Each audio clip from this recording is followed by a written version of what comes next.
ವೀಕ್ಷಕರೇ ನಮಸ್ಕಾರ. 2024 ಲೋಕಸಭಾ ಚುನಾವಣೆಗೆ ಬಿಜೆಪಿ ಕಡೆಯಿಂದ ಯಾವೆಲ್ಲ ಅಭ್ಯರ್ಥಿಗಳು ಕಣಕ್ಕಿಳಿತಾರೆ ಅನ್ನುವಂತಹ ಸಾಕಷ್ಟು ಕುತೂಹಲ ಇತ್ತು. ಆ ಕುತೂಹಲಕ್ಕೆ ಒಂದು ಮಟ್ಟಕ್ಕೆ ಈಗ ತೆರೆ ಬಿದ್ದಿದೆ. ಬಿಜೆಪಿ ಮೊದಲ ಅಭ್ಯರ್ಥಿಯ ಪಟ್ಟಿಯನ್ನು ಬಿಡುಗಡೆ ಮಾಡಿದೆ. ಸಂಜೆ 6:15 ಬಿಜೆಪಿ ಕೇಂದ್ರ ಕಚೇರಿಯಲ್ಲಿ ವಿನೋದ ತಾವಡೆ ಸುದ್ದಿಗೋಷ್ಠಿಯನ್ನು ನಡೆಸ್ತಾರೆ.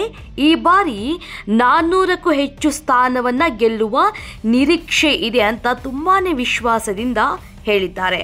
ಇನ್ನು ಮೊದಲ ಪಟ್ಟಿಯಲ್ಲಿ ಯಾರ್ಯಾರಿಗೆ ಸ್ಥಾನವನ್ನು ನೀಡಲಾಗಿದೆ, ಟಿಕೆಟನ್ನು ನೀಡಲಾಗ್ತಾ ಇದೆ ಅನ್ನುವಂಥ ಒಂದು ಮಾಹಿತಿಯನ್ನು ಅವರು ತಿಳಿಸಿದ್ದಾರೆ. ಅದರ ಬಗ್ಗೆ ಒಂದಿಷ್ಟು ಡೀಟೇಲ್ಸನ್ನು ನಾನು ನಿಮಗೆ ಹೇಳ್ತಾ ಹೋಗ್ತೀನಿ.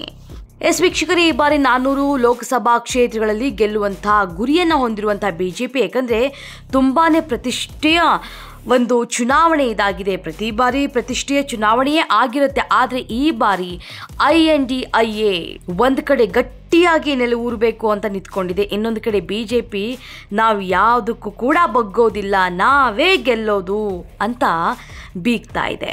ಸೊ ಹೀಗಾಗಿ ಮತದಾನ ಪ್ರಭು ಯಾರಿಗೆ ಒಲಿಯಲಿದ್ದಾನೆ ಅನ್ನುವಂಥ ಕ್ಯೂರಿಯಾಸಿಟಿ ಖಂಡಿತವಾಗ್ಲೂ ಇದೆ.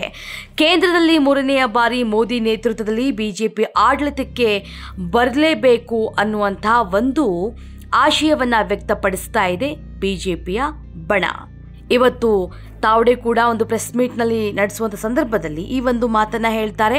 ಅಲ್ಲದೆ ಮೊದಲ ಪಟ್ಟಿಯಲ್ಲಿ 195 ಅಭ್ಯರ್ಥಿಗಳನ್ನು ಘೋಷಣೆ ಮಾಡಿದ್ದಾರೆ. ಸದ್ಯಕ್ಕೆ ಯಾವ್ಯಾವ ರಾಜ್ಯಗಳಲ್ಲಿ ಎಷ್ಟು ಕ್ಷೇತ್ರಗಳಲ್ಲಿ ಬಿಜೆಪಿ ಸ್ಪರ್ಧೆಯನ್ನು ಮಾಡುತ್ತೆ ಅನ್ನುವಂತಹ ಪ್ರಶ್ನೆಗೆ ಉತ್ತರ ಹೀಗಿದೆ. ಉತ್ತರ ಪ್ರದೇಶದಲ್ಲಿ 51 ಕ್ಷೇತ್ರಗಳು, ಪಶ್ಚಿಮ ಬಂಗಾಳ 20, ಗುಜರಾತ್ 15, ರಾಜಸ್ಥಾನ 15, ಕೇರಳ 12, ತೆಲಂಗಾಣ 9, ಅಸ್ಸಾಂ 11, ಜಾರ್ಖಂಡ್ 11, ಛತ್ತೀಸ್ಗಢ 11, ದೆಹಲಿ 5, ಉತ್ತರಾಖಂಡ್ 3, ಗೋವಾ 1, ತ್ರಿಪುರಾ 1, ಅಂಡಮಾನ್ ನಿಕೋಬಾರ್ 1.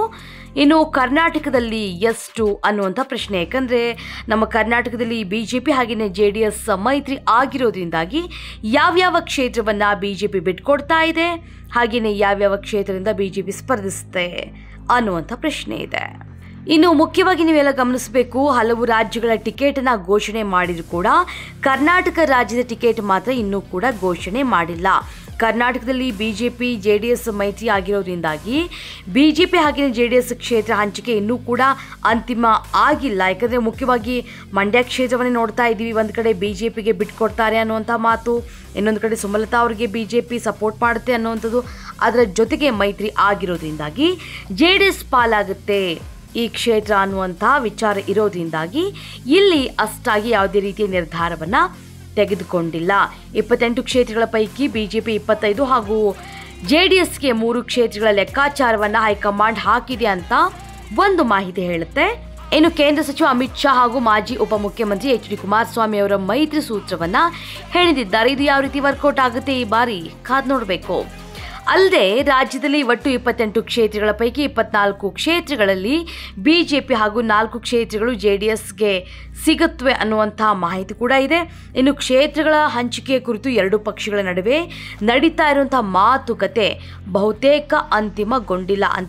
ಇಷ್ಟೊತ್ತಿಗೆ ಈ ಫೈನಲ್ ಪಟ್ಟಿಯಲ್ಲಿ ಕರ್ನಾಟಕದ ಒಂದಿಷ್ಟು ಹೆಸರು ಕೂಡ ಬಂದಿರ್ತಾ ಇತ್ತೇನೋ.